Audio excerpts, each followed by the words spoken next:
Good evening, ladies and gentlemen. Welcome to the Flatout Racing Network's continued coverage of the 66th season of the Rolling Thunder Gaming Aero88 series. Race number 9 here tonight. 6 races left until we crown ourselves a champion, and the Aero88 drivers roll into American Raceway. Just a little over 2 miles in length, a tri-oval speedway with a very unique layout. Should be an interesting one here tonight. I'm Seth Cole, joined once again by Jack Mitchell. And Jack, the big question for everybody coming in tonight, for us, for the drivers, for everybody watching, can Grant Wesley sweep the month of October? So far, he's a perfect 4 for 4 since the month began, a 4-race winning streak. Yeah, he is on absolute fire right now. I think that probably the bigger question is, can he be stopped? I mean, 4 races in a row, 4 wins in a row, it's not easy to do in really any circumstances. So that's very impressive what he's been able to pull off as of late. And I think you saw the crazy back and forth battle he was having with our points leader, Jeff Supta. So, I mean, I feel like anything can happen at a track like this, but Grant is just on absolute fire right now. He certainly is, and he's got himself good starting track position here tonight as well. Missed a couple of starts so far this season, but those 4 victories back to back have him sitting only 21 points out of the points lead, 3rd in the overall standings. Still plenty of time for him to make a run for the championship trophy. We were talking before we came on the air about this racetrack here tonight, and we got a little bit of an insight from Jeff Supta last week. He described this as a super speedway where you have to lift, but a lot of uniqueness. What we're looking at here, this is the front straightaway, but we said it's a tri-oval. That's because what would be considered the tri-oval at a Daytona or a Talladega, that's over on the back straightaway. So kind of think about maybe the tunnel turn at Pocono. Also, 19 degrees of banking in, I guess we'll call it 1 and 2, as well as over in 5 and 6, but over in 3 and 4, 15 degrees of banking. I tested this track out. You can take that back straight chicane flat out when you're in traffic here over in the other sections of the course. No way are you going to be able to lay that pedal to the floor. You're going to have to really rely on feathering the throttle and hoping that nose gets pointed through the center of the corner. Yeah, you're right. I feel like that hopefully isn't going to throw any drivers off. Obviously, in a track like this, you're more used to that tri-oval being the part where the start-finish line is located. So it's definitely unique in the fact that you can take that area of the track flat out, but then you have to kind of take it a little bit easier when you get to the straightaway portion. But that's the part where no one's going to want to take it easy because that's where the start-finish line is. So could be some varying ways in which drivers approach this one. I think we should see a lot more closer racing than we saw last week at IRP. I mean, it was pretty close as it is, but I still think that this should be really, really competitive here. Something that's also going to be interesting here tonight. I'm not 100% certain what the fuel window is. I ran about a 10-lap stint. It said that I could still go another 7 laps. So we'll be generous and say maybe around 15 to 20 laps is the window. This may be one of the toughest pit roads outside of Dover that I have ever seen to try and get onto and get off of. Much like Homestead Miami Speedway, where you have the access road coming to pit lane, it is a super narrow access road from the entrant into turn 5 all the way around through 5 and 6 over to the pit lane here, and you got to get the thing woed down to 45 miles per hour. This may be one of the most technical pit roads these drivers are going to have to deal with here at this particular racetrack, and if we make green flag pit stops, I guarantee you there is no way you're coming to pit road double wide. Absolutely not. I mean, I wouldn't even think about something like hot pitting or anything. You got to be very, very careful and not pick up a speeding penalty here. So entry on the pit road, it's going to be a factor in this one, I feel like, especially if we end up needing green flag pit stops to come into play here. This race is going to be a little over 130 miles in length as they will run 65 laps here this evening at the American Speedway. Jeff Supta going to pick up his 7th pole on the season. That is 7 poles in now 9 races, folks. He has been a qualifying machine. Comes into this race as the points leader. He's going to share the front row with Jim Glaude. We talked about Grant Wesley on a 4-race winning streak. He's going to be on the inside of row number 2. He'll be joined by the 21 of Randy Waugh. Jeremy Jeffries going to complete the top 5. 4 of our top 5 in the standings are in the top 5 in qualifying tonight, as Denny Carroll will make up the outside of row number 3. Dave Melson and Terry Bombard, they'll be back in row 4, and the top 10 will be completed with Andre Charest and Bob Dixon. Bobby Farrell was the last driver out of the 21 drivers to take the green flag tonight that set a lap time, so he will roll off 11th. Everybody else was based off of the random qualifying draw. That will put Bob LaChance in 12th. Dave Robbins, Sean Dotson, they'll be back in row 7. Row 8 with Cy Jones, Ron Hagelin. Row 9 with Dante, Ricky, Doug Kulik. And completing the 20-car field tonight will be Doug Cady and John Godfrey. What do you think that means, the fact we had half the drivers not even put down a qualifying lap here tonight? I feel like that means they don't really necessarily care about their starting track position. They're kind of treating it like we see a modern-day super speedway race, where it doesn't necessarily matter where you start. It's about working your way up through the field and where you can finish. So they're kind of just leaving their start up to the NR 2003 gods, if you will, and just going to see where things can take things from there. Jeff Supta, Grant Wesley had that great battle last week at IRP. Came down of the strategy of track position over tires and track position one out. They line up nose to tail in this inside line. So far this season, they have led for a combined 434 laps. That is about 65% of the laps completed so far this season between two drivers. Jeff Supta gonna bring us down the long straightaway, and we are racing at the American Speedway.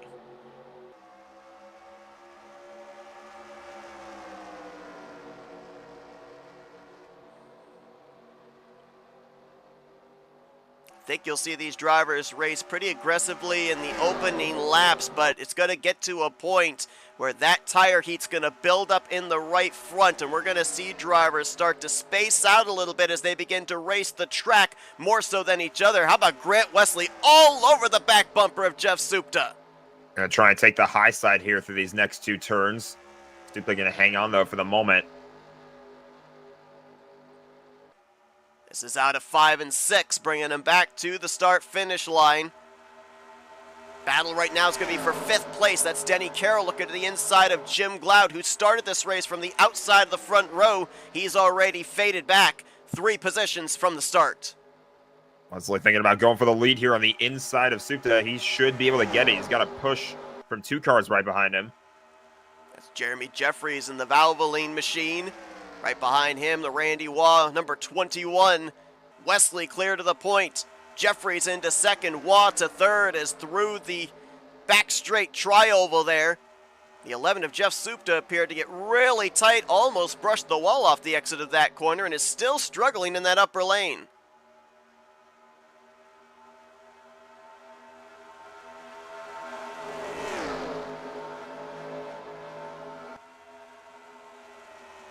He'll hang on to 4th. Here comes Dave Melson. Tried to get to the right rear quarter panel of Jim Glaude. Glaude going to push up the track there through 1 and 2. Melson able to rotate through the center. He'll try to get to the left rear as they make their way here into the back straight chicane.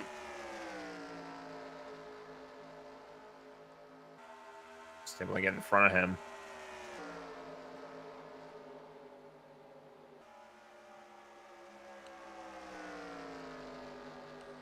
I mean, I'd be keeping my eye on right now in terms of the points battle. Going into this race, Randy Waugh only 3 points ahead of Grant Wesley. We talked for a while about how we felt like Wesley had done enough to get all the way up to 2nd in points. Caution is out, by the way. Hold that thought, I guess. Yellow flag out for the first time tonight, and looks like Sean Dotson may have had an issue. Looks like that was coming off of the backstretch tri-oval out of turn 4 as he's now making his way through 5 and 6. Bit of a crumple on the back bumper of that Miller High Life Buick. Let's take a look and see what happened to him. We're also going to see if we can take the opportunity here to see if we can fix our ticker. It apparently is not working at the moment, but we'll show you what happened here to the 91 of Dotson, who was battling at the time around the 12th position. Wow, that was Dave Robbins in the 96 that got loose underneath him.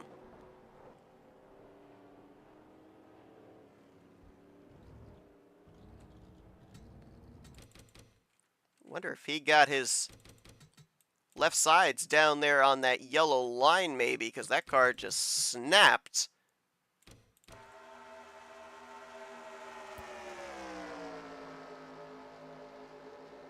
Whoa. Just comes around on him. I mean, we've talked about before, too. And I mean, I think it's probably the case at any track, that these drivers have had to race the track more than the car or more than each other. And I feel like that was an incident of that taking place right there. The biggest surprise of that, however, was the fact it was over in an area of the racetrack where you can approach it flat out. There's really no having to lift out of the throttle, unless maybe that's something you have to do if you're double wide, which he was at the time with the 91, so maybe just that little breathing of the throttle there on the inside line of a double wide formation was enough for the car to get light, and you saw the end result. That was a big hit that he took into the outside wall, kind of squeezed the 91 of Sean Dotson up there as well. This is not necessarily a super speedway, but with these long straightaways, certainly have to have an aerodynamically sound race car, and we'll have to see if both the 91 and the 96 will be able to remain up to speed and competitive for the rest of this race.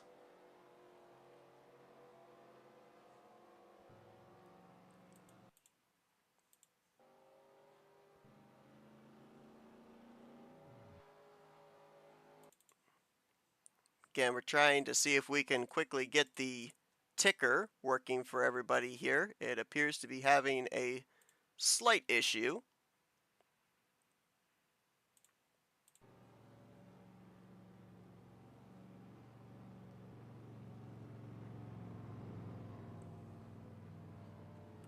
So Randy Waugh brings the number 21 down pit road. Looked like Denny Carroll might have been the first one off of pit lane.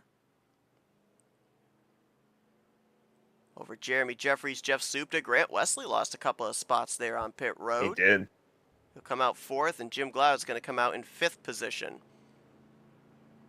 That was what I was talking about right before the yellow flag came out, is the points battle between Randy Waugh and Grant Wesley, how we thought that Wesley might have done just enough to get to 2nd in points, but Randy Waugh also put up a solid finish. I think he finished, I want to say 4th at IRP.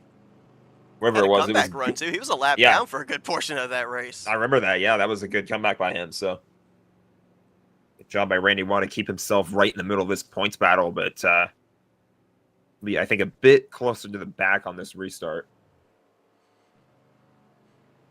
So it's looking like the ticker is running, but it is not showing on the broadcast. So we do apologize for that. We'll try and keep you updated of where everybody is running during the course of this race. The only way that we would be able to bring the ticker up would be to close the stream down and start it back up again. So unfortunately, we're going to have to run without the ticker at this point in time. But Denny Carroll's going to line up as the race leader for the restart, with Jeremy Jeffries in 2nd, Jeff Supta and Grant Wesley going to be side by side in row 2, Jim Glaude, Dave Melson row 3, Bobby Farrell, Bob LaChance in row 4, with Andre Trest and Dante Ricky completing the top 10. 19 drivers took the green, all 19 going to restart on the lead lap. We'll have to see if they are up to speed. Also, a shout out to Grant Wesley in our chat. Just before they went green, gave us the information. 13 to 14 laps is what they can go on a tank of fuel. That's kind of interesting, because you consider that on Thursday nights we run at a 2.66 mile super speedway at 2x, and we can go 19 to 20 laps. This racetrack is shorter, and yet they can only go less than 15 laps on what they've got in the tank. So interesting that you got to start thinking about pit road a lot sooner here than you might normally at a super speedway. Yeah, that can make for a lot more green flag pit stops as well. You normally don't see that as often, but only 12 to 14 laps doesn't feel like a whole lot. Denny Carroll getting us back under the green. A couple of cars got their left sides down the apron there, including Supta and Jim Glaude, 2nd and 3rd on that inside line.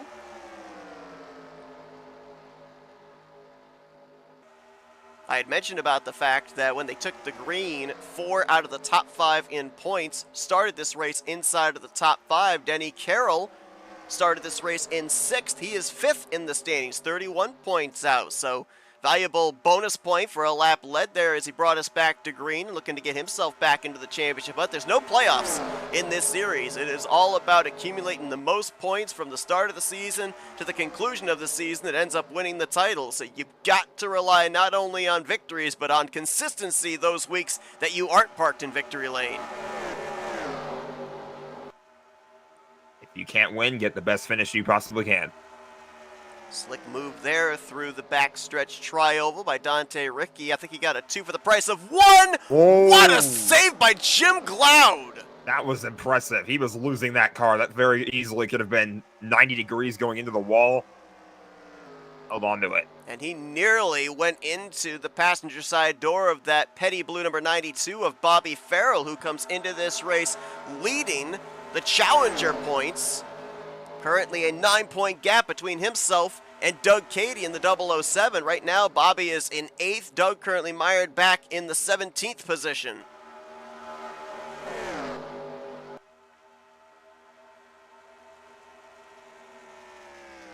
Jeremy Jeffries now out in front, former winner this season.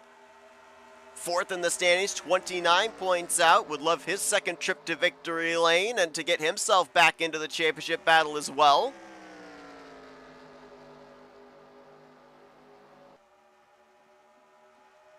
Himself a little bit of a gap out front here now, and it might not be as easy as we think it might be because, you know, at a typical super speedway race, we'll see people do exactly this to try to gain on the car that jumps out in front like this, but I feel like if that one car can get enough momentum by himself, he might be able to hold on to that lead for a decent chunk of time.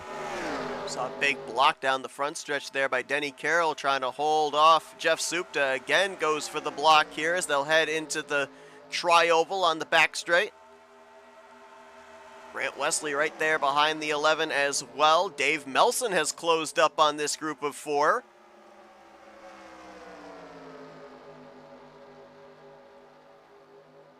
Something I'm seeing with these drivers, and I don't know if it's the back end of the car coming around a little bit on them, but it really looks like they are all fighting the wheel, trying to force the car to turn down to the inside line through these corners. I'm seeing a lot of back and forth with the front end of these race cars, especially from the center off. Look at the breakaway we've got. Dante Ricky right now in the 7th spot. Whoa, more blocking here. I thought for a brief moment. Dave Melson! And he's going to clip Bob LaChance. Look out oncoming traffic. There's a second pack further behind. And they're all going to get by. There was another car below the one that was spinning out. I don't know if he was involved or not. Yeah, there's the 51 of Bob LaChance. He just barely got clipped in the left rear quarter panel by Dave Melson. I could be wrong, but I think both of those drivers got away with no damage. I don't see a whole lot of dents or anything on the 38 car. Let's take a look here. I thought this was honestly going to be one of the easier corners of the night. It's the second time we've had over in this portion of the racetrack an incident take place. Is right there, you just see the back end of the car unload and just barely clip the back end of Bob LaChance. Oh, LaChance is going to make a little contact with the nose of his race car into the inside wall, and that driver you were talking about that darted to the inside just barely got through was the 84 of Dante Ricky. That is impressive. If he was able to get by that with no damage whatsoever. Let's take an onboard with the Wawa Nissan Maxima.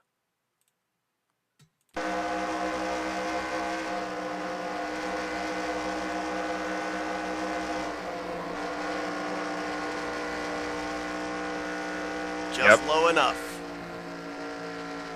Looked a lot closer from the live angle we had than from the onboard. From the onboard, it looked like he had just enough room to get to the low side and make it by unscathed. He was in 7th, moved to 5th, getting by those two spinning race cars, and pit road is open. No surprise. Everybody back down pit lane.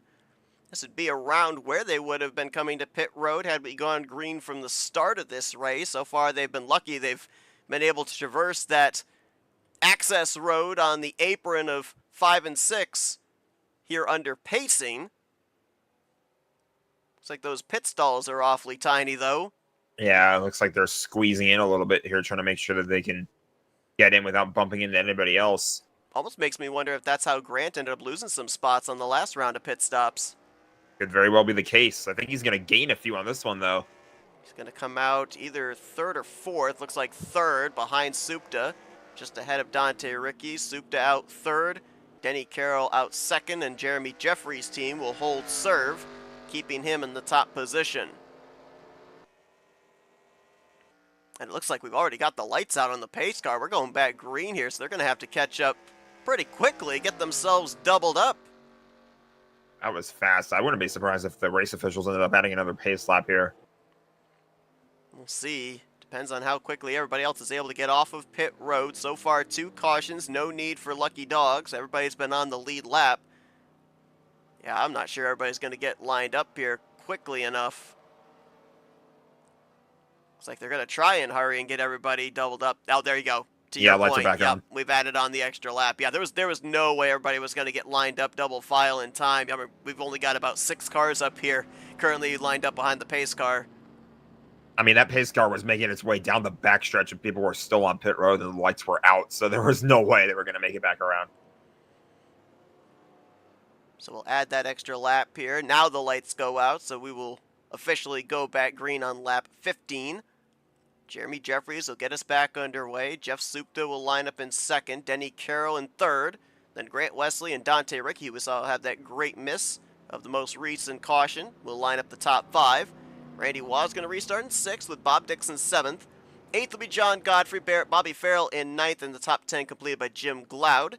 Since our ticker's not working, we'll take you through the rest of the field here, as Andre Charest will be 11th, Terry Bombard in 12th, Sean Dotson 13th, 14th for Doug Kulik. 15th will be Doug Cady with Bob LaChance 16th, 17th Dave Melson, 18th Dave Robbins, and 19th place will be Cy Jones.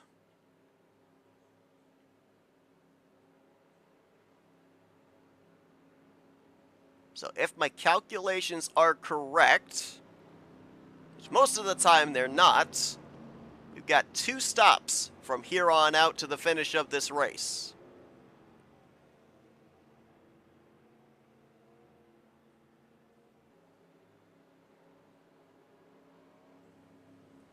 That's what we assume, but of course, caution will completely undo all of that. I mean, I wouldn't be surprised if we had a few more down the stretch. I mean, we've seen a few different drivers kind of lose handling of their cars through some of the corners on this racetrack. So we've talked about it before at IRP, and I think it's definitely going to ring true here today. The drivers are going to have to race the track just as much as they race each other. And you and I were talking about this. I was telling you about those practice laps I turned, and only about 6-7 laps into the run, right front tire heat was already building to over 200 degrees.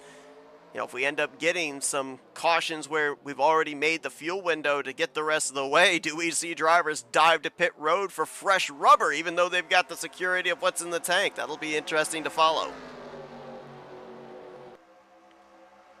Just about 3 wide for a moment as Supta got up to the high side, but he'll get in front of Grant Wesley. Top 2 get themselves single filed out. Dante Ricky drives it to the inside of Grant Wesley. Oh, John Godfrey around. He's going to clip Jim Gloud in the 72. Sean Dotson and Dave Robbins going to come to almost complete stops as the 7-Eleven parks it up against the outside wall. I believe the 72 got going. Was able to get it turned back around, continues on, Jim Gloud. And caution will wave once again. I mean, I'll wait for the replay to confirm it, but I really, again, just feels like it's another moment where the driver fighting the track a little bit too much and did not work out. So one thing that I did not factor into this back straightaway tri-oval is the possibility of lack of grip with cold tires. Because we've ended up having now 3 wrecks in this vicinity of the racetrack. 2 of them have been just after going back green. And, you know, obviously I wish we could go back and do a side-by-side comparison of what happened to Dave Melson earlier and John Godfrey here. But if we can go back and look at this one again, watch the right side tires. I believe they're going to be right on that first set of white hash marks, those paint dashes. And I'm wondering if that might be a paint line there that might be a little bit slicker than the other areas of the racetrack. You see right there, as soon as he snaps Yeah. around, that right rear is on that paint line, and I wonder if there's a lack of grip right there with the colder new tires. That was a good catch. That happened literally right as he was entering that paint line.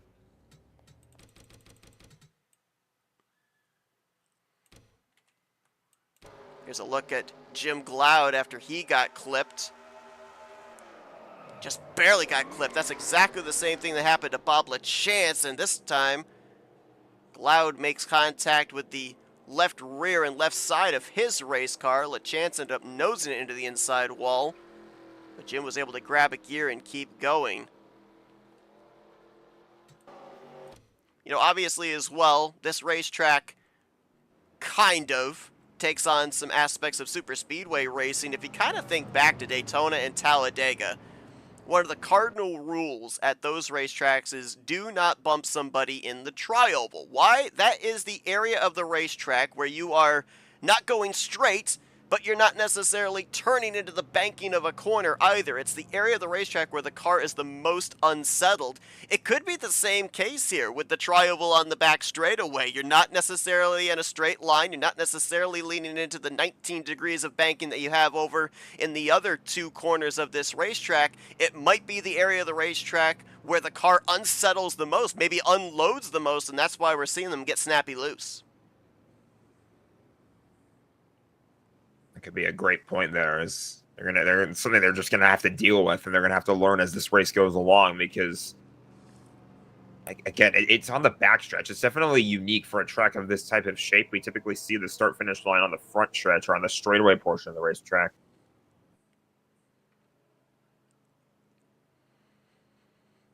Had a few drivers come onto pit road there. I saw Cy Jones leading about 3, 4, 5 different drivers down pit lane. John Godfrey's there, Dave Robbins as well. Most of the field electing to stay out as we get the 1 to green, so only about maybe half a lap, be generous, say 3/4 of a lap of green flag on these tires. So not much wear, nothing that draws them to have to come to pit road. Plus they had just been to pit lane, so not wanting to give up the track position for maybe a half a lap extra fuel in the tank. Yeah, I didn't think this would be that long of a caution. I don't feel like anybody was thinking about going to pit road with a spin that quickly.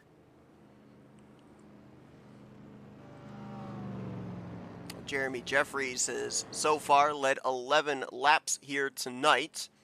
Denny Carroll to his outside has led 2. Grant Wesley has led 2. And then Jeff Supta and Randy Waugh have each led 1 so far in the completed 17 laps. It's interesting kind of looking at some of these drivers coming into this race, top 5 in the standings after last week at IRP, or Lucas Oil Raceway. That was the conclusion of race number 8. Jeremy Jeffries and Denny Carroll, who line up on the front row, have only reached the finish in, for Jeremy, 5 of the races he's participated in. For Denny, 4 of the races he's participated in. Both of those drivers, 3 DNFs so far this season as well. You kind of wonder if those DNFs had been top 10 or top 5 finishes, we could be talking about these two battling for the points lead. But I mean, it's just such a tight battle at the top. I mean, obviously Jeff is the only person above 300 points right now, but the way that guys like Randy Waugh, Grant Wesley especially have been racing, this point battle is going to tighten up very quickly here. Green flag back in the air, on to lap 19 we go. Jeremy Jeffries gets us back underway. It's getting to the point now where we're questioning, are they going to be able to make it through the tri-oval on the back straightaway, the corners we've dubbed 3 and 4. If they can get that 1 lap completed, they should be okay, as there was contact made between Grant Wesley and Denny Carroll out of 2. That could have been a very consequential wreck, and they're 3 wide right now. I think this is for 3rd. Oh, contact made! Oh, gosh! They saved it, but major contact! And there goes one around. Doug Hewlick, Bobby Farrell's involved as well as Sean Dotson. I feel like we just had the save of the season right before that crash. There was definitely a lot of damage sustained there for both the 21 and the 41. But yeah, amazing that they both hit the wall and were able to keep it pointed in the right direction. But we've already seen drivers struggling to get through there themselves. 3 wide into that trioval was more than likely at a very low success rate. I mean, that tight 3 wide action. I mean, I think this crash that we have that we're going to take a look at a replay of, I'm pretty sure this was just a reaction to everything that unfolded in front of them. Like you said, I don't think 3 wide was going to work through that corner. Here's a look at it as they make their way down out of turn 2. You see Dante Ricky make the move 3 wide here on Randy Waugh. And the fact that the 21 didn't spin or the 41 didn't flip over is incredible. And then there was, as you said, reactionary contact back behind these two. There was definitely some right side damage on the 41 before we cut to this replay. One would certainly have to think damage on the 21 as well. And here's a look at what actually brought out the caution. The reactionary contact here. Doug Hewlick gonna just barely bumper grab off of Bobby Farrell. And again, how many cars have we had just barely get clipped in the left rear quarter panel tonight? I feel like Sean Dotson's had it happen twice. Yeah, I've lost track. I mean, everybody's just like again, like we said, reactionary crash right there. So I feel like a lot of people are just trying to do everything that they possibly can to get out of the way of that crash, and then you have moments like that where people just end up stacking up with one another. This is on board with Doug Hewlick, number 23.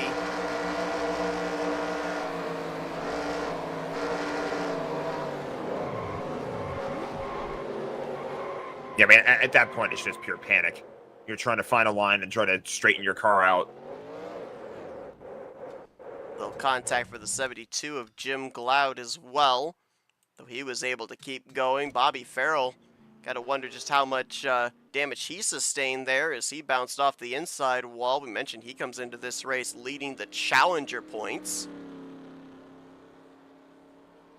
Also 7th in overall standings is Bobby Farrell, 51 points out of the points lead as Grant Wesley wins the battle off of pit road. Looks like most of our leaders came to pit lane here under this yellow. Doug Cady going to stay out and lead a lap. Mentioned he's the one that's trying to run down Bobby Farrell for that Challenger Championship points lead. -9 coming into this evening, and that bonus point will help him be able to chip away at that gap between himself and the 92.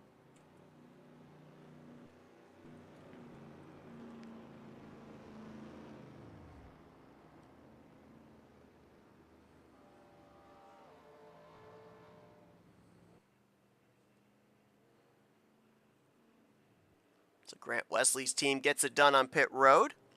He's going to restart as the leader. When we cross the line, we'll be more than a third of the way through this race now.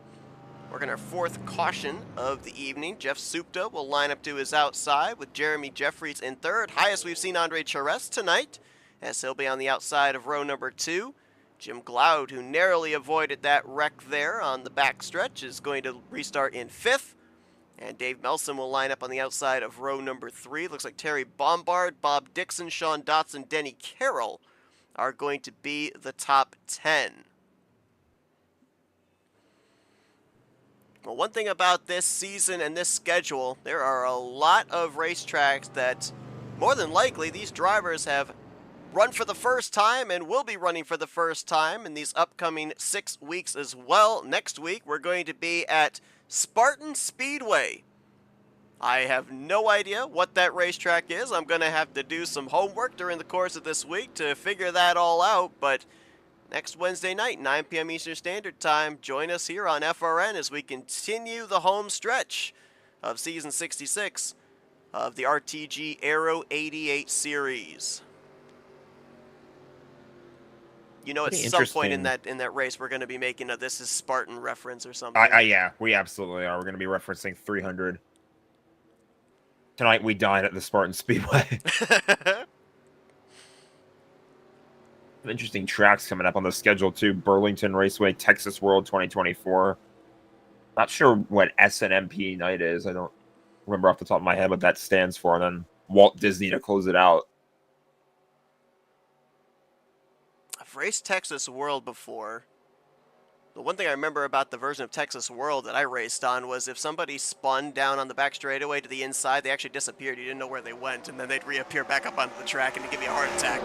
Yeah. Green flag back in the air. Yeah, how about Walt Disney World Speedway to close out the season? There's some nostalgia. It's a track that I've actually driven offline before. Can't say I've driven it online. Drove by what used to be it last year. It's now a pond.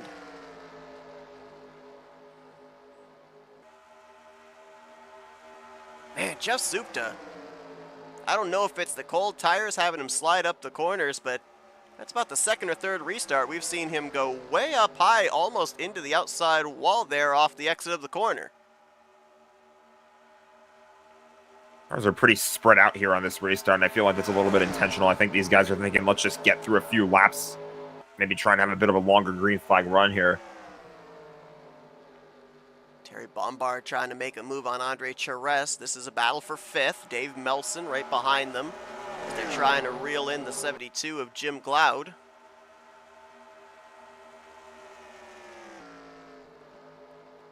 And here comes Jeffries for the race lead to the inside of Grant Wesley as they make their way out of turn 4 and into 5.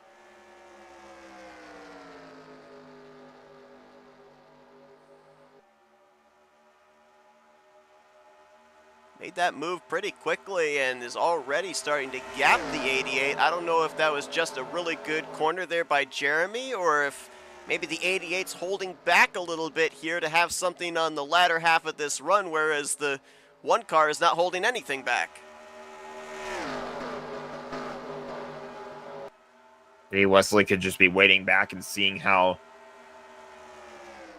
Jeffries is running the track right now. Maybe he can replicate that, or maybe at least get a better understanding of how Jeffries is running this track, and going to try and formulate a response from second place. Denny Carroll trying to move his way back forward. He'll pick up the 7th position on Andre Charest. Here comes Supta now to the inside of Grant Wesley. That's second place under contest, and Supta will have him cleared before they even get to turn 1. Grant going to drive it in deep, but he pays for it there. Not only does he get tight through the center of the corner, being in the wake, in the draft of the 11 is not helping him at all because there's no downforce, no clean air to the nose.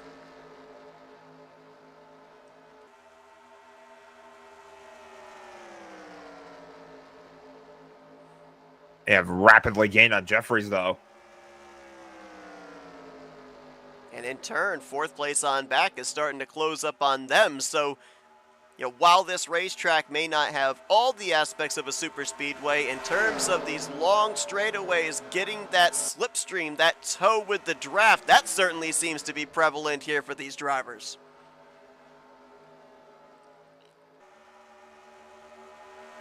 Like being able to see everybody getting in line like this and getting closer and closer to one another. Eventually, somebody's going to get enough of a run to try to make a pass. All 19 drivers are still scored in this race, albeit the 91 of Sean Dotson is currently being scored 1 lap down, so he may have had either an extended stay on pit road during that last caution or may have made an unscheduled trip to pit road during this green flag run. He's the only driver 1 lap down currently, so he would be the only driver in line for the lucky dog. I believe that was him actually on pit road once again in the 91 car. And there he is, just now coming off of pit lane, so he may have actually lost a couple of laps here. It's been a tough night for him, involved in a couple of the yellows this evening. And waiting for scoring to update to see if indeed he is only 1 lap down or if that was a 2nd lap down. He fell to the leaders here during this run. As here comes Wesley putting the pressure on Jeffries for the top spot. Supta barely managing to hold on to 3rd place here. Wesley was able to complete the pass low. Oh, he got into the wall. Might slow the 88 up just enough for the 11 to get his run back. I Can't say as much of the wall on the straightaways, but I can tell you from experience, you slide up into the wall in the corners, it sucks you in. You can't get off of it. So I would assume that some speed, some momentum at least, is scrubbed off if you hit the wall off the corner on the straightaways as well. But Jim Glaude making his way back up here into the top 5. We saw him get involved in a couple of incidents. The most recent caution, he ended up having some contact in the right side door. Caution is out. But he's worked his way back up here to 4th. And Terry Bombard right now having a solid run in the 5th position, as we'll look to see what brought out this yellow, and it may have involved the 7-Eleven of John Godfrey.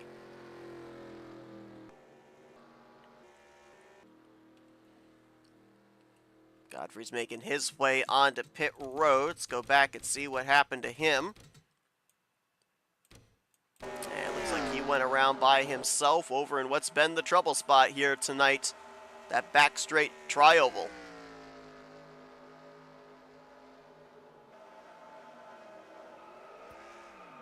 And that is exactly what it is. Almost mirror image area of that corner where he went around the previous time. That right rear, again, was right on that set of white hash marks. And again, managing to hold on to it. But the incredible thing about that, though, is we were, what, a good 7-8 laps into that run, and it still looped around. We can't blame cold tires for that one.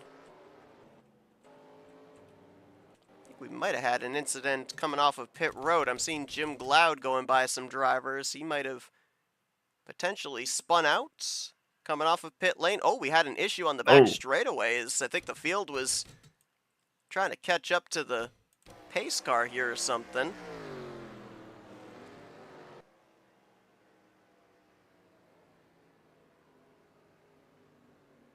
So everybody, I think, is going to get on the brakes really quickly here, because you got to have the pace car by you before you come to pit lane, and a little bit of contact there between Glaude and Supta. I think they got their spots back before they all came to pit road.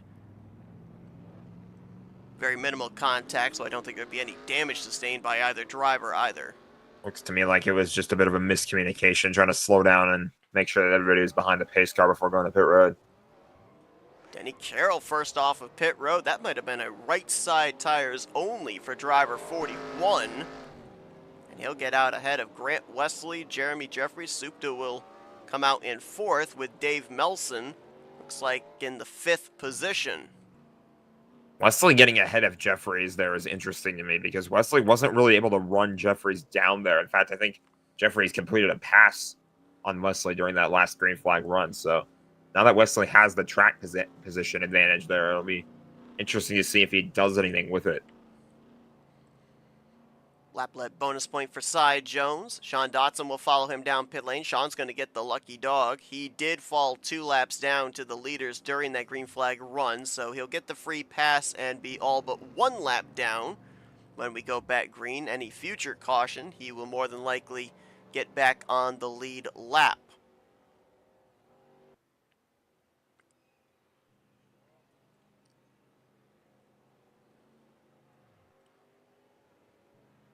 Well, I thought Jeremy came off of pit road in 2nd. Looks like Jeff Supta might have actually sniped him. Of course, having that number 1 pit stall can really be beneficial, because all you have to do is mash the throttle, and basically the pit road exit line is just at the latter portion of your pit stall. So there's not much ground you have to cover. It looks like that was able to get Jeff out in the 3rd position. It puts both Grant and Jeremy up on that top side here now in rows 1 and 2 respectively.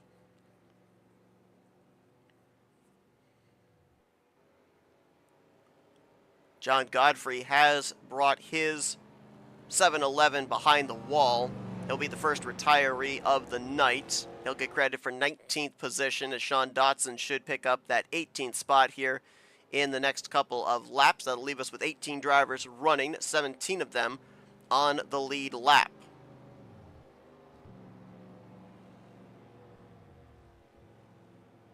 Denny Carroll will restart as the leader, Grant Wesley 2nd, Jeff Supta's third, Jeremy Jeffries fourth, Dave Melson in fifth, Terry Bombard in sixth. He's got the fastest lap of the night so far at a 177.666 miles per hour.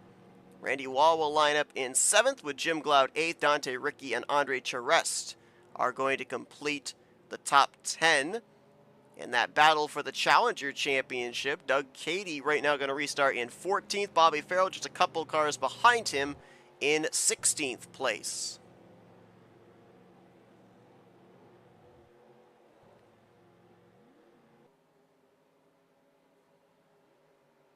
Halfway around this lap was our halfway point of the race. Second half ready to be run as we now make a push towards the checkers. Green flag back in the air. Good restart for Grant Wesley on that outside line. Can he clear Denny before they get into turn one? No, Denny will stay to his inside, but remember, 2 tires on the inside line, 4 freshies up on the top side. Will that be a difference? I'll try to do everything he can, but that top line has a really good run right now. I think Wesley's going to try and clear for the race lead. Carroll's going to get a better run on the bottom, though. Grant a little loose on that top side, had to catch it. He's now clear of Denny Carroll. He'll pull down across the nose of the 41. Trying to straddle both lanes here. Oh, a couple of cars, 3 cars up into the wall back there. That was Charest, Ricky, and Hewlick. They all keep it pointed in the right direction, though.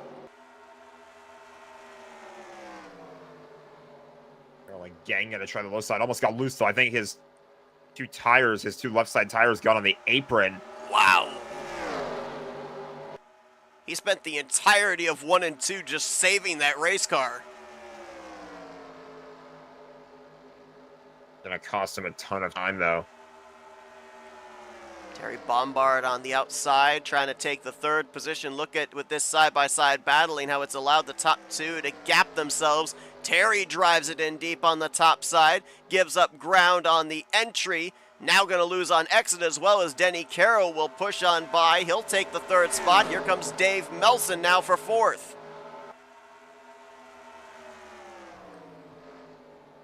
I don't know where to look. This battle, this is all these cars right here are kind of battling for 3rd place, if you will, but up at the front of the field, the one of Jeremy Jeffries is right on the back bumper of Grant Wesley. And now the roles are reversed. You mentioned how Grant just couldn't seem to get up there to Jeremy. Caution's out. So field will be frozen. It was going to be interesting to see if Jeremy was going to be able to do anything with Grant, the shoe kind of on the other foot of not having the clean air to the nose and having to deal with that dirty air. But with the yellow flag out, caution will wave for the 6th time tonight, and looks like maybe the driver that came into this race 2nd in points, Randy Waugh, might have had an issue.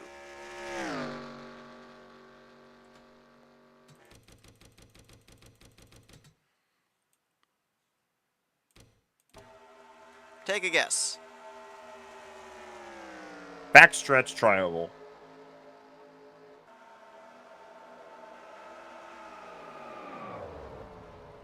Loops it around, and ooh, tiny bit of contact there. I don't think that's going to be much with the inside wall.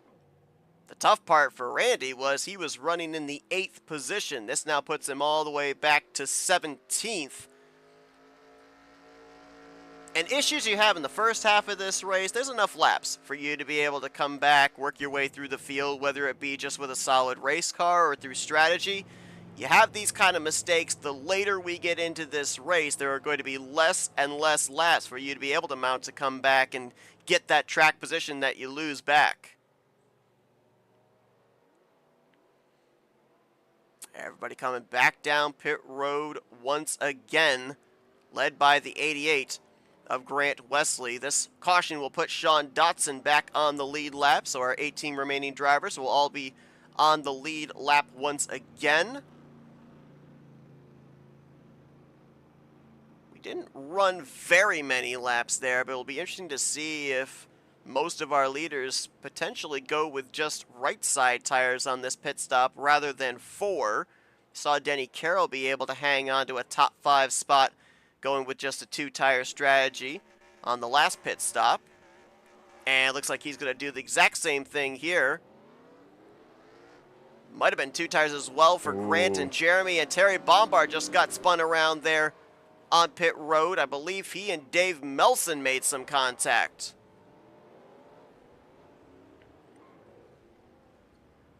Terry was in 6th before these pit stops. And it looks like he's not going to come out any better than maybe 10th position.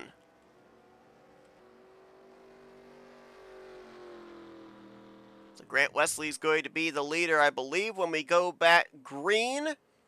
We are at less than 30 laps to go here tonight at American Speedway. We're going to step aside for a quick FRN race break, and we'll be back here for the green flag as we draw closer to the checkers here tonight in the Aero88 series for RTG.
Getting ready to go back green here tonight at the American Speedway.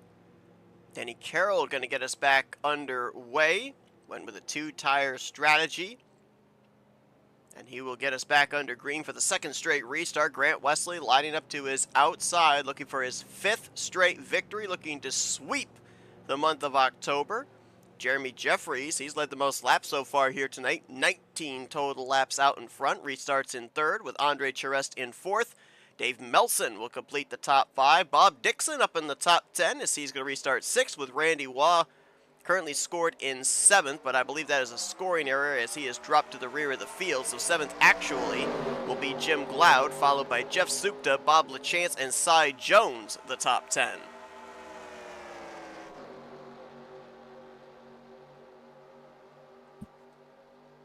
Denny Carroll getting a little bit loose there. Going to slide up through that corner, and that's going to try and give the inside to the 1 car. And he tried to throw the block on Jeremy, not able to do so. Jeremy to the inside. Ooh, Denny up and into the wall.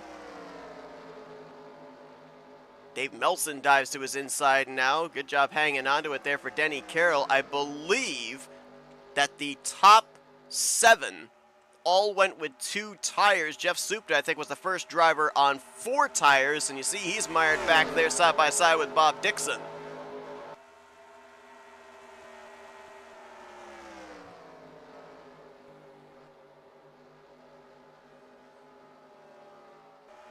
Let's see just what the difference is of a driver with 4 tires to a driver with 2 as he'll draw a bead here on Andre Charest. You just see the momentum here down the straightaway heading into the back straight tri-oval. And Supta will move now into the 6th position. Now trying to reel in the top 5. And we've once again had a role reversal with this top 2. I mean, Jeffries now has the clean air, and Even though the 88 is right back on his bumper, it feels like Grant can't really necessarily do anything. I don't want to jinx it just yet because he's trying to look on the inside right here. But Jeffries did a nice job blocking, so. Yeah, one thing I was able to for the time being. One thing I was able to observe about this particular racetrack is you're more than likely not going to make a pass to the outside. So the only chance you really have of being able to pass here the longer a run goes on is being able to back up your corner enough that you can kind of diamond up the racetrack, get the nose pointed, and then get a nice drive to the inside off, all the while hoping that the driver in front of you drives it in a little too deep, messes up the center of the corner, and allows you to get alongside of them before you get to the entry of another corner. Kind of like what Grant was able to do right there. You saw they both kind of pushed up a little off the corner. Grant was able to turn with his momentum to the inside, and he will complete the pass. Near perfection. And now Melson wants a piece of the pie here. How about Dave Melson? Great run for him tonight. In the top 6 or 7 most of the evening. Gained some track position there on that last pit stop and trying to make his way by Jeremy Jeffries. He'll have him cleared, move him into P2. Oh, we got a spin in the way back. Still green at this point in time. That was Bob Dixon in the 143. Race officials keep the green flag out, however. Honestly, I'd say that's the right call. I feel like that happened at the very, very, very back of the pack. There wasn't really a whole lot going on there, so. It's a long ways to Sean Dotson as well, the oncoming car.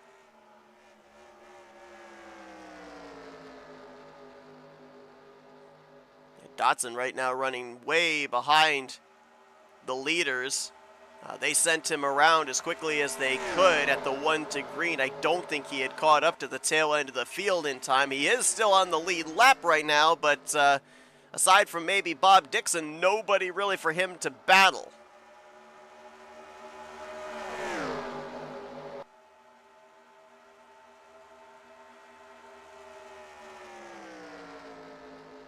Dave Melson, he's got a back bumper full of rust and a back bumper full of Jeremy Jeffries for the second position. And as those two were closed up to each other, they had a nice tight draft on the straightaway, some good straight line speed, and actually closed up some distance to the race leader, Wesley.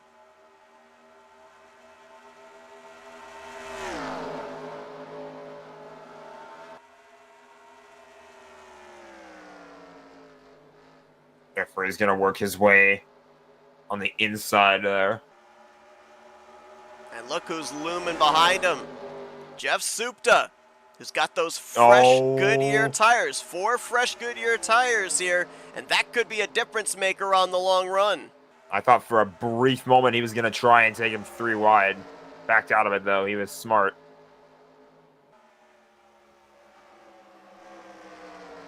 Loud following in the tire tracks of the 11. Ooh, almost got pinched down by the 038 of Dave Melson. Let's ride on board with Jeff Soup to take a listen to how he has to maneuver his way through these corners as he tries to reel in the top 2.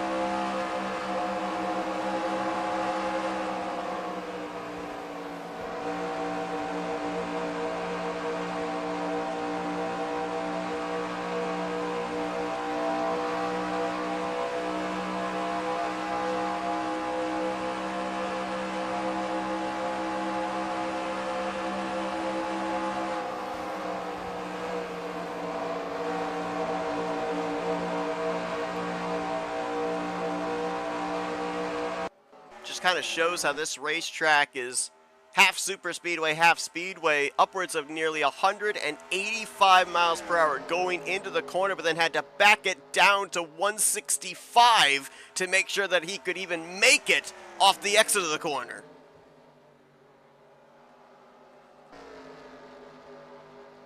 And now able to Jeremy complete the Jeffries has gotten pass. freight trained. Jeffries lost all kinds of momentum there, and now you see he's going to probably drop back all the way to this line. Jim Glaude now trying to the inside of Jeffries to drop him back to 6th. Jeremy's having a very tough time holding the inside line now. May have used up all the good in that right front. And now here's the battle for the lead. And he clears. But he chose to stay up in front and try to block the 88. I don't know if that was the smartest decision. We'll see if he has enough time to get in front of the 038, which he does. I'm pretty certain that Dave Melson went with 2 tires on that pit stop. Supta and Dante Ricci, I believe they went with 4. So a little surprising here to see Melson keep pace with Jeff Supta, though clearly at a tire disadvantage. Really impressive there by Melson so far in this race. I mean, doing a good job right now staying in front of the 88 car, but I think the only question is, can he hang on to it, and how long can he hang on to it for? It's definitely looking like Grant maybe a little bit faster than Melson. Ooh, really loose there. Oh, having some connection problems actually is Melson. And that checked up Wesley, and now he's going to pay for it hitting the wall off of 6. I guarantee you that Dave Melson is not the only person in the pack thinking now is the worst time possible to have connection problems. Wesley's going to lose 3rd and 4th. Dante now moves up onto the podium.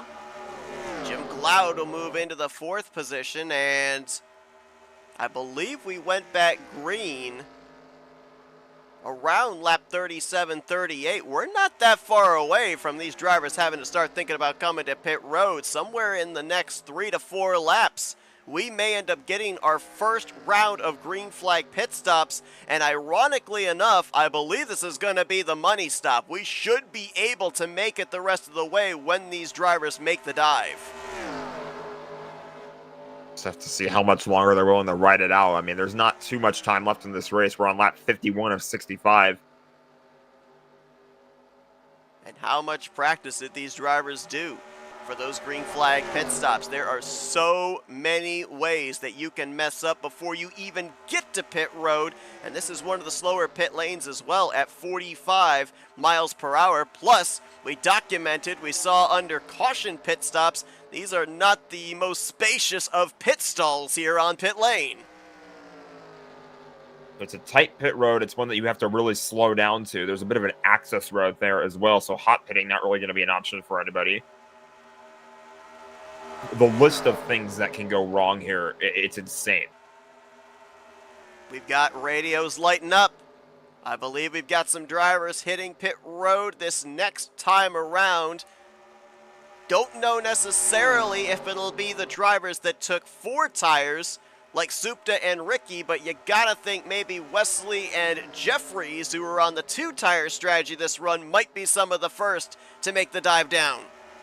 Here they go. Supta's in. Jim Glaude, Jeremy Jeffries, Grant Wesley. Can they all make it safely here on the access lane?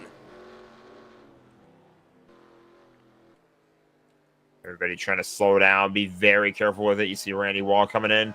Almost a bit of a slip up there from Jim Glaude, but he holds on to it. Big lockup there. Back end got a little snappy on Jeff Supta as they all woe it down to 45 miles per hour. More on pit road behind Randy Wall, including Doug Cady and Andre Charest. Here comes Terry Bombard as well, Bobby Farrell, and Cy Jones. Hewlick is in. Dante might be in this time after he got himself a lap-led bonus point.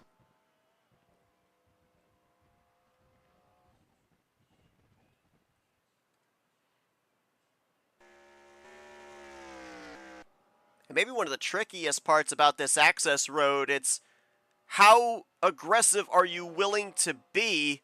I think Dante, he might have almost run this thing out of fuel. I believe he is clutching right now. He might have gone 1 lap too far. Really struggling right now to try to bring it on the pit road. I mean, he's there. He's on pit road, so. Car is currently in neutral, so yeah, he is thrown in the clutch.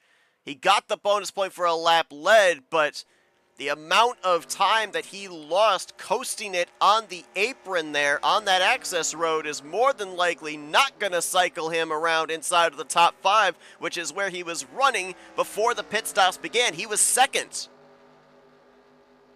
I mean, I honestly don't believe that the extra lap lead bonus point was worth it. I mean, yeah, every point does matter at the end of the day, but I don't think it was worth the risk because now you're completely out of the battle for this win.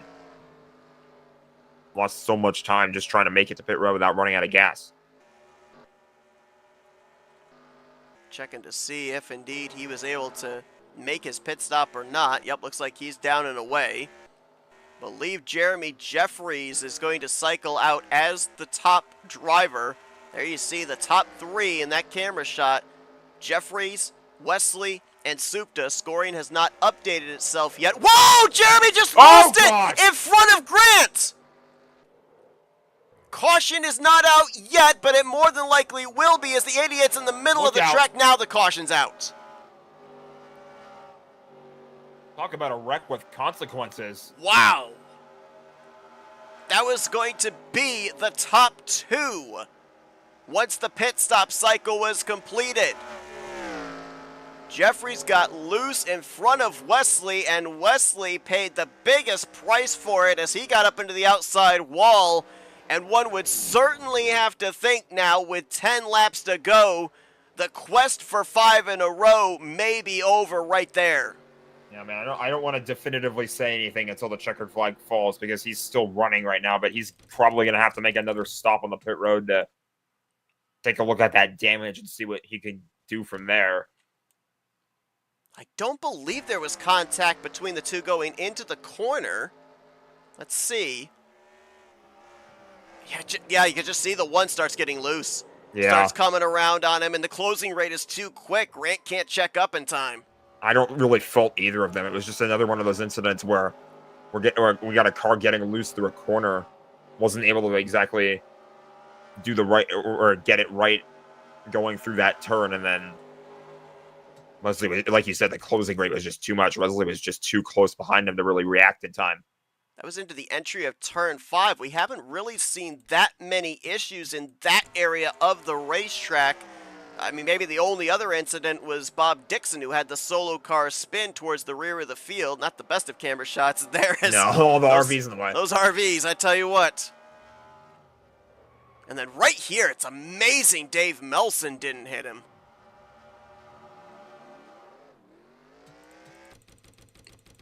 We'll get you a look from the aerial shot. Just watch the one here.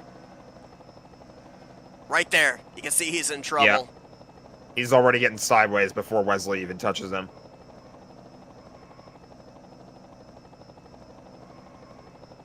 And Jeff It's the risk you run, though. I mean, when you're running, again, not putting any driver at fault there, but that's the risk that you run when you're running so close behind somebody else. But I don't really fault either of them. Jeff Supta, who was 3rd position at the time, was able to make his way by both drivers, and now he inherits the race lead.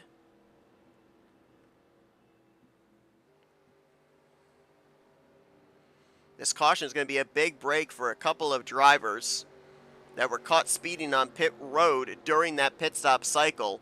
Cy Jones in the 7, Bobby Farrell in the 92. The reason being, they would have had to have served those black flags under green and probably would have lost a lap in the process. Now, with having the black flags under caution, those black flags will get cleared and they will just have to start at the tail end of the field. You see Jeremy Jeffries coming to pit lane here, more than likely taking responsibility for that caution. So not only does Grant Wesley drop to the back, having to make some damage repair, but now Jeremy Jeffries as well going to have to start at the tail end of the field. That is 2 of our fastest 3 cars on the night. Jeff Supta stands alone now.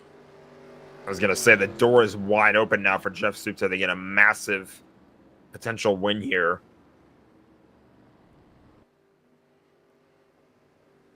Don't want to write off anybody else just yet either, but Supta feels like he's kind of the only car that's been in the conversation for the race win. Him and the 038 Jim of Dave Glaude showed some Nelson. good speed too, so I wouldn't count him out either. Randy Waugh, too. He's also in line to get another good finish out of this one. This is the second straight week that he's run into issues first half of the race and been able to mount a comeback. He was involved in a wreck earlier where he got up into Denny Carroll. He also had a solo car spin after that. And here he is, top 5. I mean, this is why you have to persevere in these races. You might run into some frustration early, but keep running. You never know what's going to happen to the other drivers that are in front of you. It can benefit you. And look who's behind him. We saw Dante Ricci running out of fuel, coasting to his pit stall. He's going to restart, it looks like, in the 6th, maybe 7th position. Looks like he and Doug Cady trying to sort out that positioning back there, but that caution saved him as well.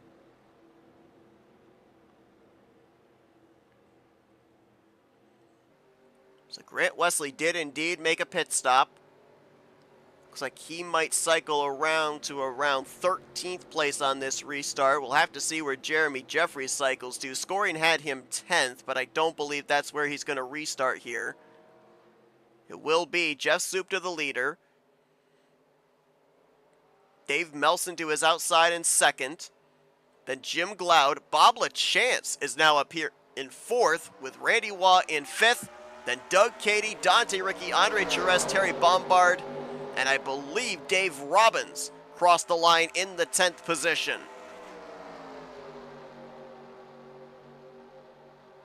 38, or the 038, excuse me, got a bit of a better jump on that restart. Oh, and he he's worked blinking into Glaude! Connection Dixon, trouble. Robbins, Jeffries, all collected up. I mean, that could not have happened at a worse time for the 038. And again, you can't fault him either. Just a blink in front of the field at the worst possible time. Something out of your control.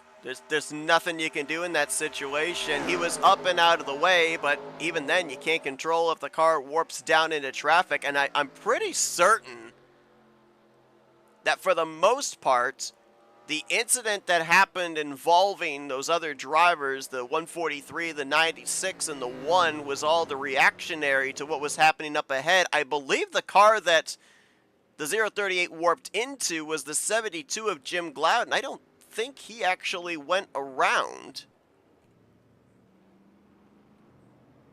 Crossed the line in 10th. I don't know if he actually went around or not. But we're starting to enter into the territory as well, where more than likely the next flag is going to end the race on the upcoming restart. Yeah, I do think we're going to get one last restart here, but if we do have another incident, that'll more than likely be the end of this thing. We're going to focus the camera on the 72 of Jim Glaude, just for the reason that the 038, we probably wouldn't be able to focus the camera on him with him disappearing. Yeah, Jim, oh, he hangs on to it. LaChance had to get the wall, but then everything happened behind him.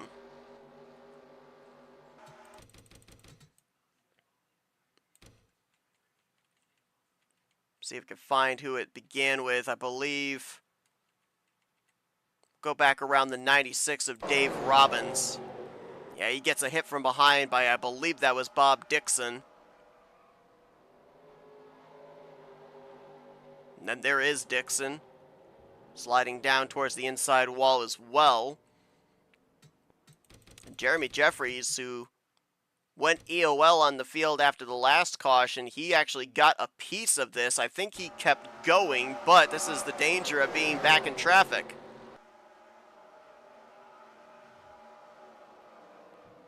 You think you're safe until you're not. Something like that happens out of nowhere in front of you, and there's nothing you can do. You can't avoid it. Nice little 360, grabs the gear and keeps it going. It's what we call a harmless spin in terms of not getting damaged, but not harmless in the fact that it didn't gain him anything in terms of track position for this upcoming restart, which is going to take place with 5 laps to go. Dave Melson done for the night. He'll join John Godfrey in the garage area, so 17 drivers remain, all 17 on the lead lap. Supta and Randy Waugh, top 2 in the points, or top 2 on the restart. With Dante Ricky, Bob LaChance, Terry Bombard going to be the top 5. Grant Wesley is going to restart in 7th place. Are 5 laps enough to move from 7th to the victory here? He's certainly going to need these final 5 laps to all run under green. A caution, and that's more than likely his bid for 5 in a row done and dusted. I mean, trying and hoping for the best. Potentially the final restart of the night here is Supta looking for his 2nd win on the season. Oh, Terry Bombard pushing up a little bit there in the battle for 3rd between himself and Randy Waugh. You know, if you're Grant Wesley in this instance, I don't know how much you want to push for the win. I mean, just make sure I think you get the best finish possible. You'll still get a very good point stay out of it regardless, even if you don't win. If you finish right around here inside the top 5, 6, 7 positions, you'll still make out all right. But don't wreck yourself trying to go for a 5th straight win. Oh, contact made between Denny Carroll and Randy Waugh, and he's going to go up and over after a big hit from Bob LaChance. Caution is out. That is more than likely going to end the race as Supta will cross the line and pick up the caution.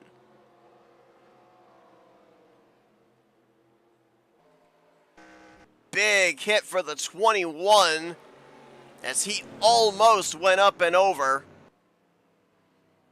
And Bob LaChance was the one that got him. There's the 51. The 21 is already gone to the infield. Retired from the race. 2nd in points, Randy Waugh. And that was a battle gone wrong. Contact for the 5th position.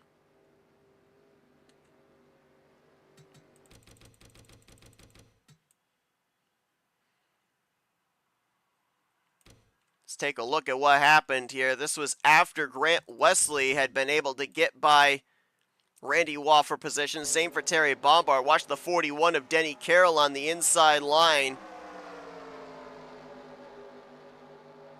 21 kind of comes down a little bit there through the center of the corner.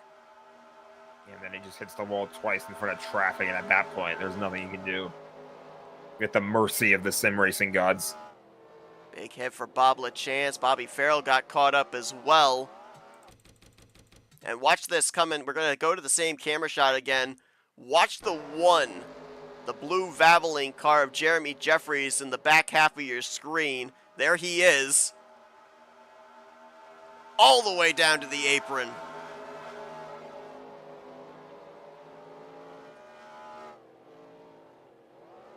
And with that move, Jeremy crossed the line in the 10th position. Restarted, I believe it was back around 15th, so he picked up a few spots there.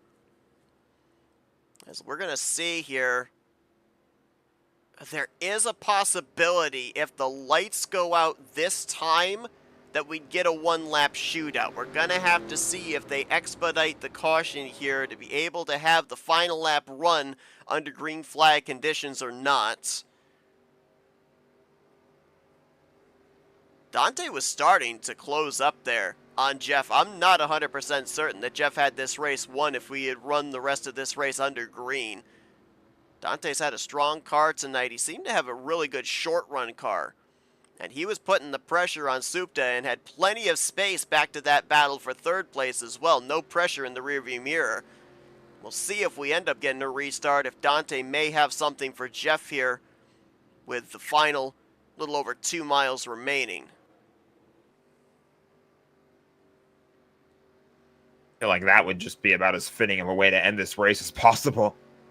A little 1-lap restart in there. Well, with Randy out of this race, he's going to finish 17th tonight. Not only is he not going to close up the points gap between himself and Jeff Supta, he's more than likely going to lose 2nd in the standings to Grant Wesley. Those two were only separated by 3 points. Randy over Grant. It was only 11 points to Jeremy Jeffries, who's in 4th place. So Randy could find himself 3rd or 4th, depending on where the others finish, and there you see lights are still on, which means that this race is going to end under the caution. The next time by will be the white flag. They would have needed the lights to go out this time by to be able to get a restart. So Jeff Supta, provided nothing happens to him here in this final little under 2 laps, is going to net his 2nd victory on the season. It will also be his 7th top 5, his 7th top 10 in 9 races run so far in season 66.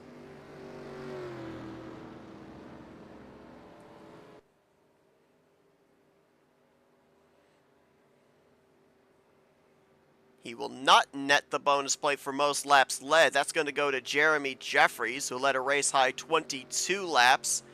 Supta, when he completes these final 2 laps, will be 2nd on the board in laps led at 16. Grant Wesley just behind him at 15 laps led. They were the only 3 drivers to lead double-digit laps here tonight.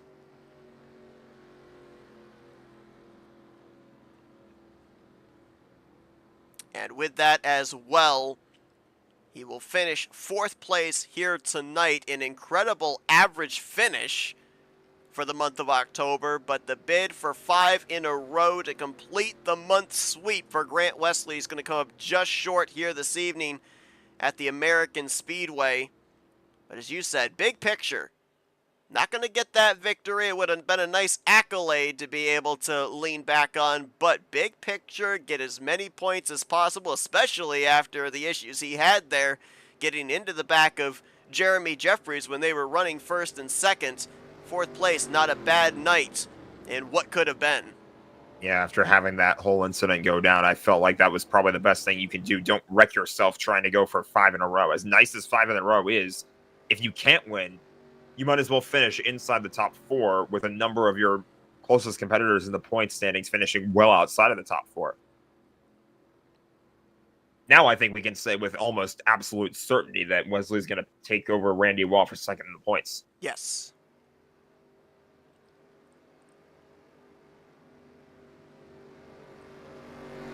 Just double checking here real quickly. This is going to be Dante Ricci's 1st top 5 on the season. The main reason being it's his 1st start on the season. So nice run for him tonight in his 1st race of season 66. And Terry Bombard in the 10 is going to net his 1st top 5 on the season as well. 20th in the points coming in tonight. He will finish out the podium this evening, and we'll be talking with those podium finishers in our upcoming FRN post-race wind-down, including the driver that will be in victory lane this evening, driver that number 11, Jeff Supta.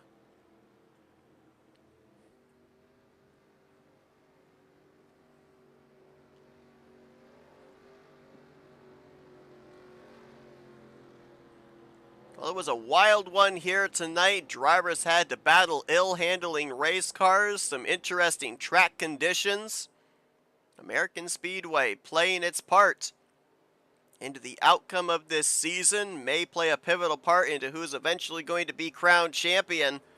As for the final time down the front straightaway, Jeff Supta is going to lead them across the start finish line. Checkered flag waves, and he takes the win here tonight at the American Speedway for the Aero88 series.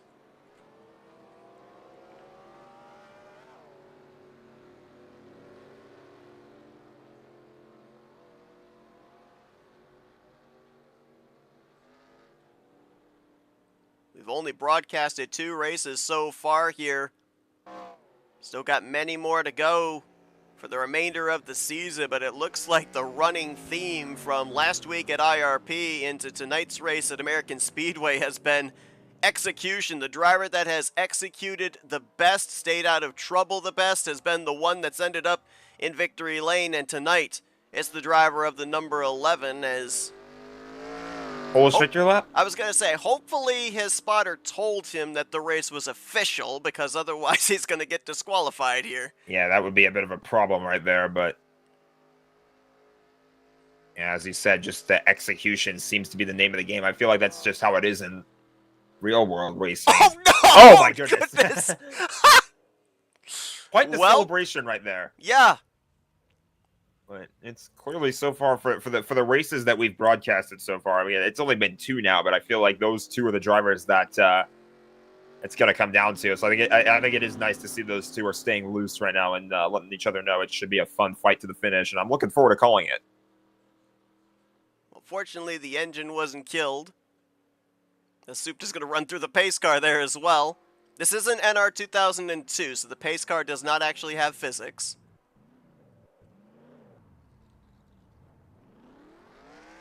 And now we'll do some burnouts here in the grass over on the inside of turns 5 and 6.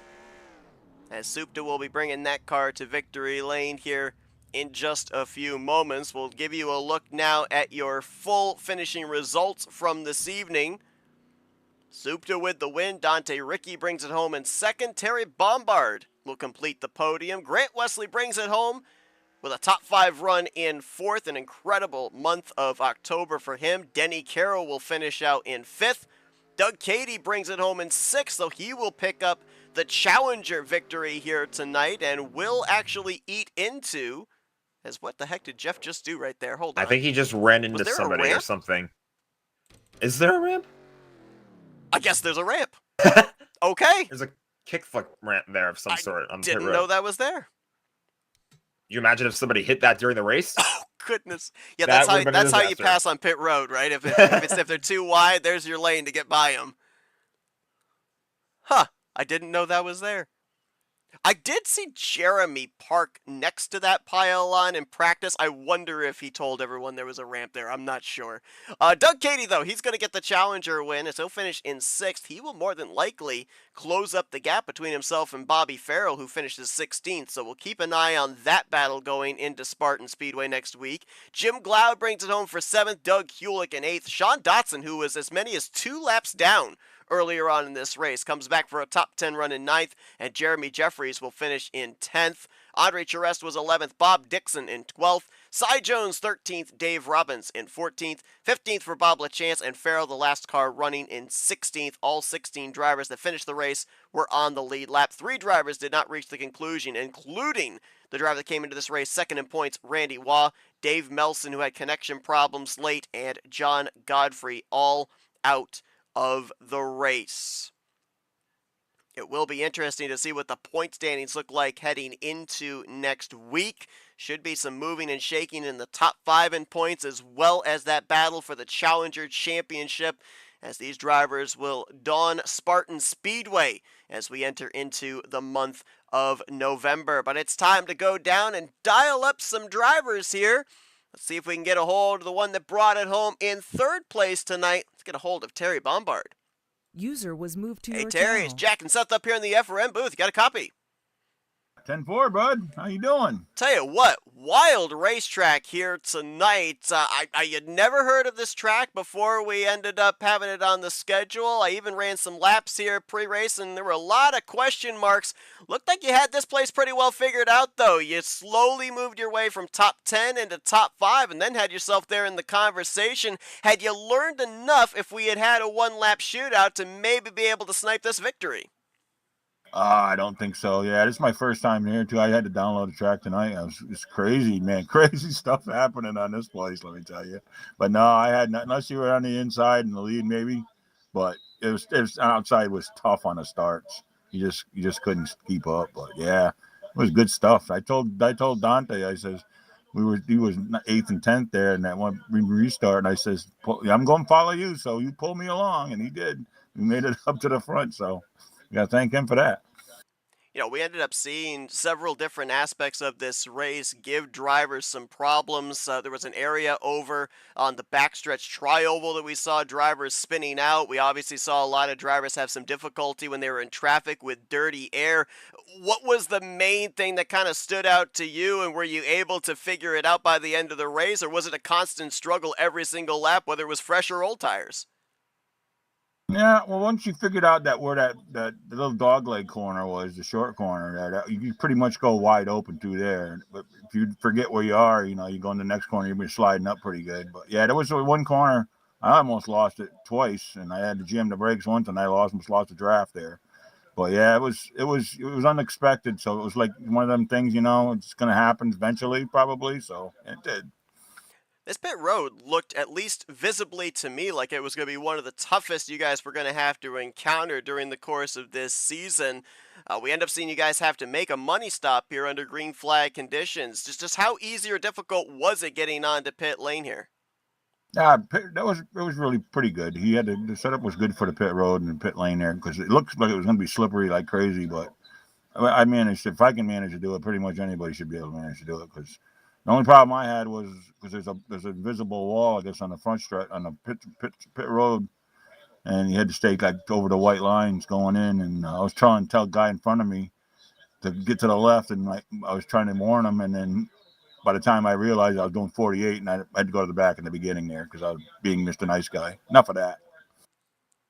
Well, Terry, a great run for you here tonight. Your first top 5 on the season. Solid run in 3rd place tonight at the American Speedway. Congratulations on a great performance, being up there in the conversation late. Before we let you go, floor is yours for thank you, sponsors, and shout-outs. Yeah, thank RTG. Great job we do around here. You guys are awesome. Love you guys. Appreciate you coming out all the time and do a hell of a job. Do up the good work. Kills me to say I have to thank Grant Wesley. I think it's the first time since we've been running here. We've been running here a long time that he actually pushed me ahead a little bit. Because normally he just goes around me and tries not to help me. I hate him for that, but whatever. That's good. And I thank Chief Crivello. I guess he jumped off his forklift at work and ripped up his hamstring pretty good, so he couldn't race tonight. So I always do better when he's not here. You know that. So I'm glad he wasn't here too, but he was watching. So appreciate everything, and thanks a lot, guys. Well, Terry, congratulations on the great run here tonight. Solid podium finish at American Speedway, and hopefully we see you carry this momentum into the future races of the remainder of the schedule starting next week at Spartan. Yes, sir. Thank you very much.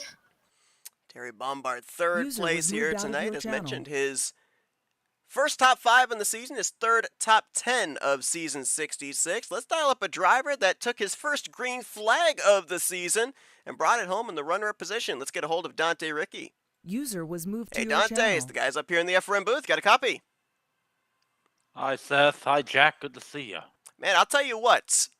I was watching this number 84 as we were drawing closer to the end of this race, and you were putting pressure on Jeff there for that race lead. We saw you even back during the midway portion of this race, along with the 11, go with the 4-tire strategy, and we're working your way up to the front. You'd had the opportunity on that run to kind of see the strengths and weaknesses of Jeff. If we had gotten this race green to the finish, or even if we had managed to get a 1-lap shootout, did you have anything for him? Because it looked like you were putting the pressure on him. Well, a 1-lap shootout would have been wild. I couldn't tell you what possibly could go wrong there, but I would have needed at least another lap, maybe 2 more laps to even get a run on him. The dirty air was definitely playing a factor. I did have about a lap advantage, but after a couple heat cycles, it about evens out, and I just knew I wasn't going to be able to get him right off of the final restart. If we had a 1-lap shootout, though, I couldn't tell you what mistake I would have made. But this 84 Wawa car, this old Wawa Nissan, was fast right from the get-go. I'd run this track maybe a few years ago, but it's been a long time.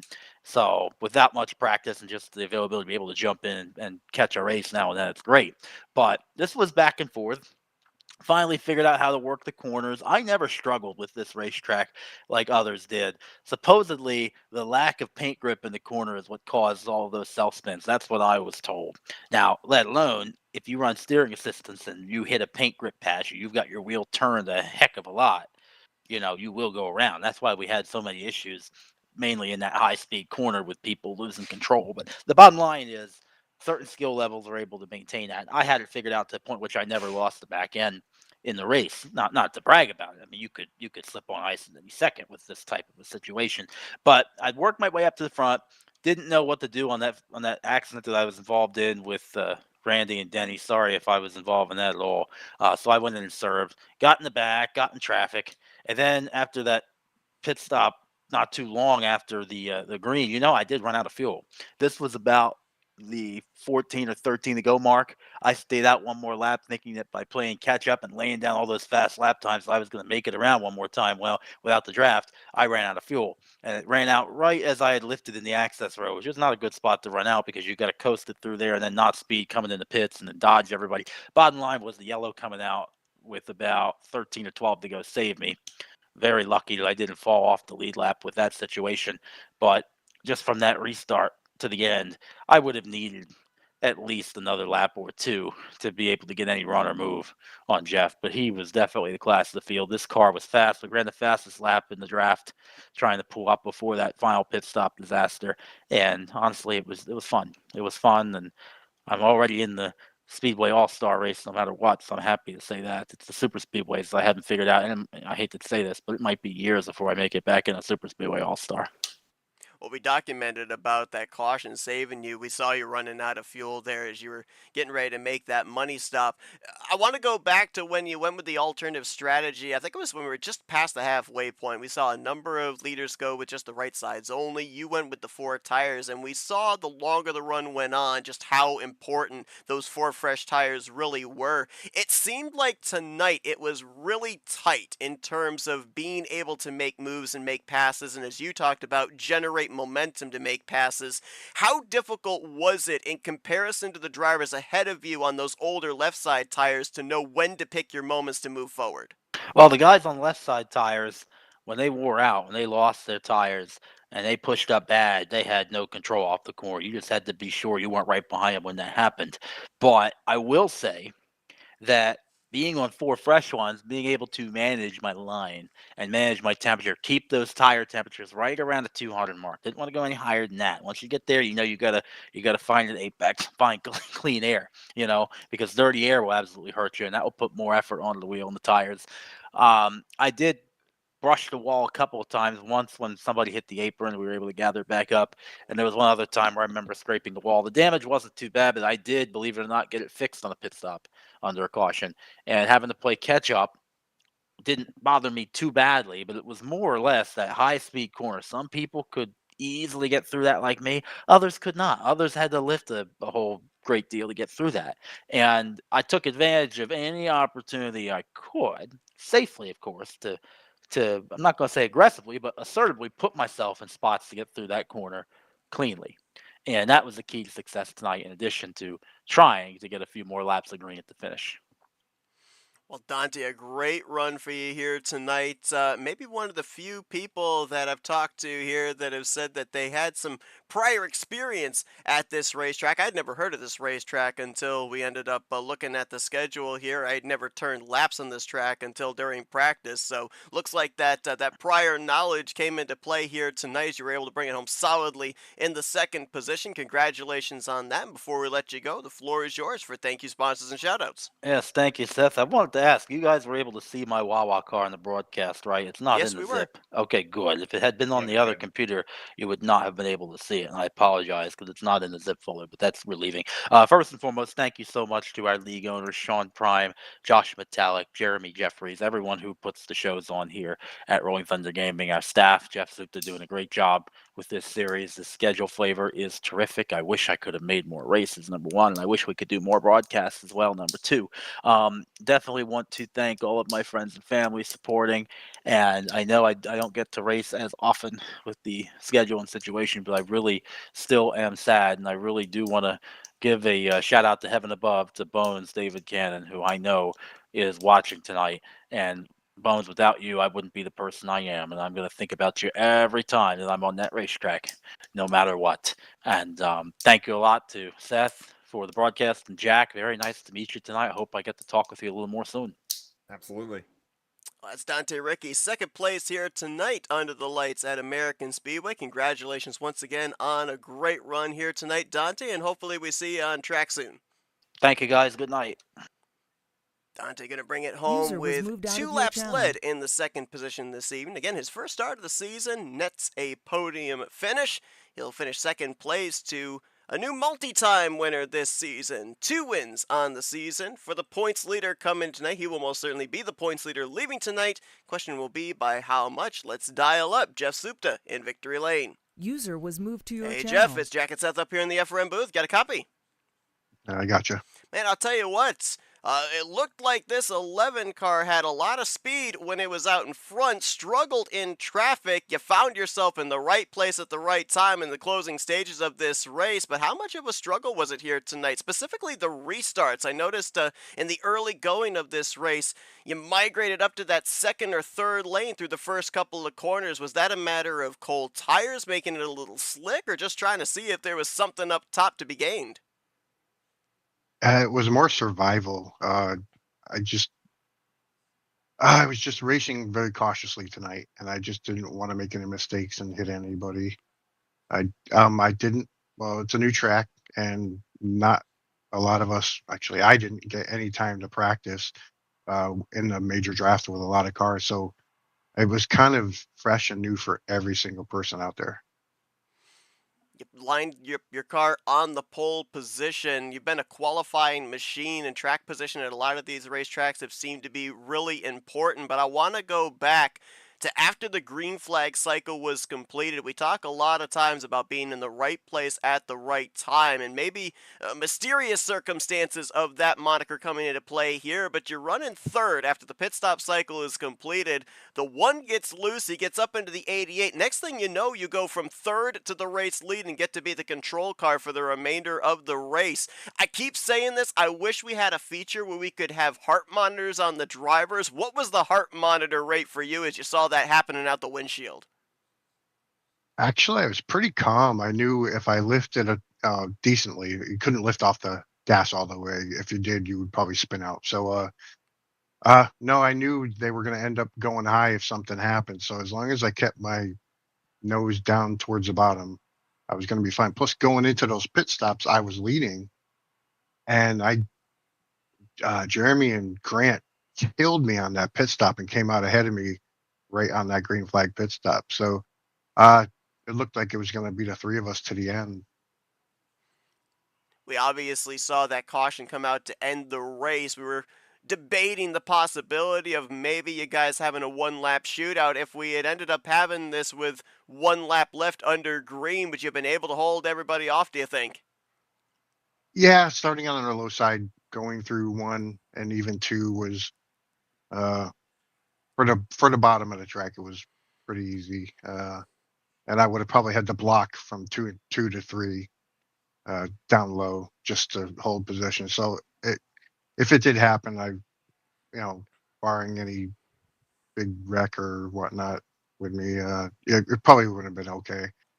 And yeah, within five to go, we don't shorten caution. So I wasn't sure if it was going to go, but with three to go, we knew it wasn't. Well, races are ticking down. 5 left to be run after tonight. You came into this race 18 points over your nearest competitor. You now leave plus 28. How important was finding victory lane here tonight to kind of build some momentum down the home stretch here with only a handful of races left to go? 28's better than 16 or whatever you said the first one was. So yeah, nice to hear. But there's still a lot of races to come, and I mean, with the way Grant's been running, he's gained 20 points plus on one race. So it could swing in three races. He could be the leader. So I'm not going to count my blessings yet. Well, congratulations on entering into the multi-win club here for season 66, your second victory on the season. Pole to win coast to coast here tonight at the American Speedway, and we'll let you get back to your celebrating here in a moment, Jeff. But before we do, we'll turn the mic over to you for victory lane. Thank you, sponsors, and shoutouts.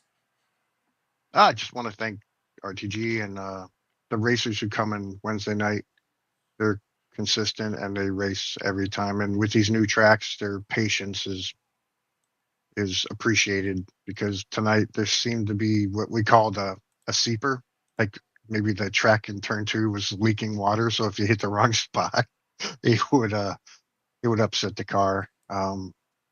But yeah, and thanks to you, FRN, for broadcasting for the second half of the season. Well, that's Jeff Supta. He brings it home with the victory here tonight, his second on the season as he celebrates under the lights at the American Speedway. Congratulations on the job well done. Best of luck next week as we head to Spartan. Thanks, Seth and Jack. Jeff Supta User was picking up moved out of win your channel. number 2 on the season, and as mentioned, he is now going to extend his points lead going into next week. He was up 18 on Randy Waugh coming into tonight. As you alluded to, Jack, Grant Wesley has now leapfrogged him to move into second place, but 28 points in arrears. Randy Waugh now minus 37. Denny Carroll close behind at minus 38, and Jeremy Jeffrey still in the top 5 at minus 40. We heard Jeff say he's not taking anything for granted with the run that Wesley was on here during the month of October. 5 races left to go, some very interesting racetracks. This is going to be a good battle for the championship down these final 5 events.